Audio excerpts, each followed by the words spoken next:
Imagine walking by a peaceful river in northern Germany, the water gently flowing, birds singing in the trees. Now, imagine digging into the riverbank and finding a human skull, split open by a weapon from over 3,000 years ago. This isn't a scene from a horror movie. This is the reality of the Tollense Valley. Welcome to what might be Europe's oldest and most brutal battlefield. For centuries, the Tollense River Valley was just quiet, unremarkable German countryside. But in 1996, an amateur archaeologist stumbled upon a human arm bone sticking out of the riverbank, and in it was embedded a flint arrowhead. This was just the beginning. What followed was one of the most astonishing archaeological discoveries of our time. As experts began to excavate, the true, horrifying story of this valley started to emerge. They weren't just finding a few artifacts. They were uncovering a massive, prehistoric battlefield frozen in time. The scale is staggering.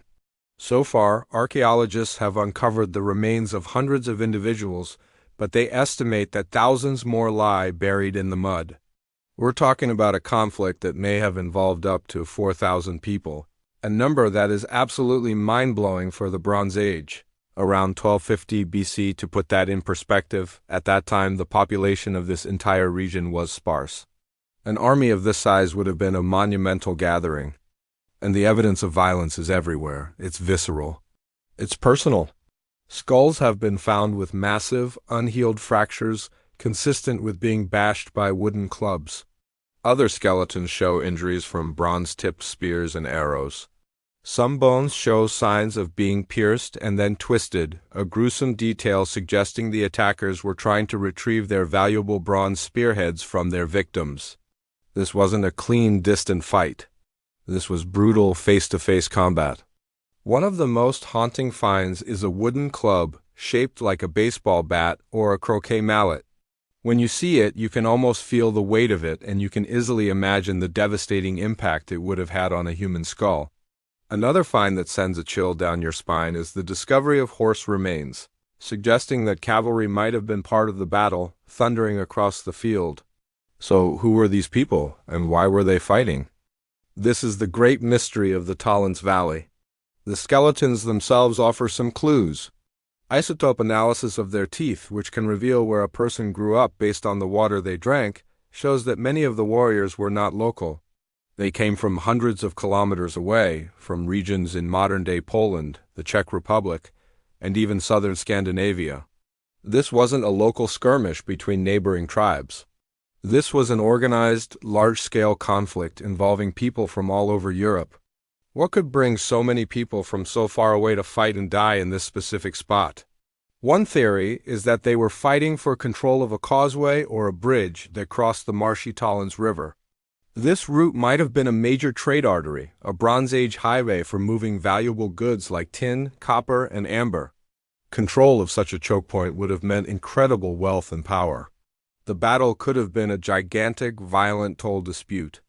Another theory suggests it was a more complex societal conflict. Perhaps it was a clash of cultures, a desperate struggle for resources during a time of climate change and social upheaval, or even a ritualized form of warfare we don't yet understand. The fighters were almost exclusively young men, aged between 20 and 40, seemingly in their physical prime. They were the warrior class of their societies. Interestingly, very few remains of women or children have been found, reinforcing the idea that this was a dedicated army on the move, not a migrating population that was ambushed. The equipment they carried also tells a story. While many weapons were found, so were personal items, bronze rings, spiral armbands, and clothing pins. It's as if these soldiers were caught completely by surprise or were overwhelmed so quickly they had no time to gather their belongings. Or, perhaps, after the battle, the victors stripped the dead of their most valuable possessions, leaving only these smaller trinkets behind. One of the most poignant discoveries is a small wooden box that held an individual's personal toolkit. Inside were bronze tools, an awl, a chisel, a knife, and other small implements, all carefully packed together.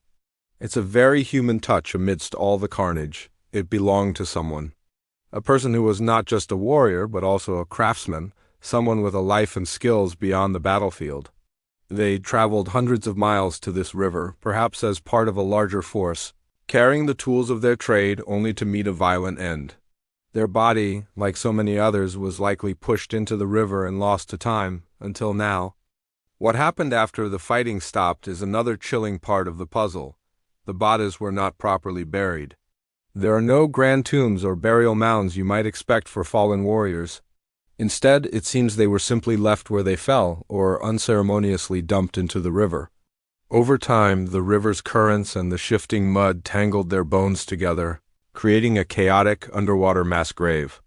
This lack of burial is highly unusual for Bronze Age cultures, which typically had deep respect for their dead and elaborate funeral rituals.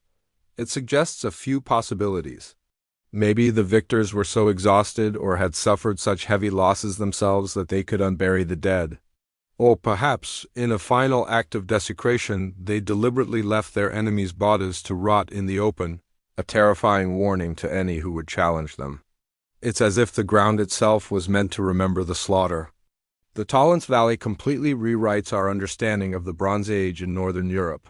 Before this discovery, many historians thought of the era as relatively peaceful, with small-scale tribal conflicts at worst. Tollense proves that assumption wrong. It shows us a world capable of organizing and deploying large, well-equipped armies for massive, decisive battles. It reveals a level of social organization and military sophistication that we previously thought only existed in the more advanced civilizations of the Mediterranean and Near East, like the Egyptians or Mycenaean Greeks. Think about it.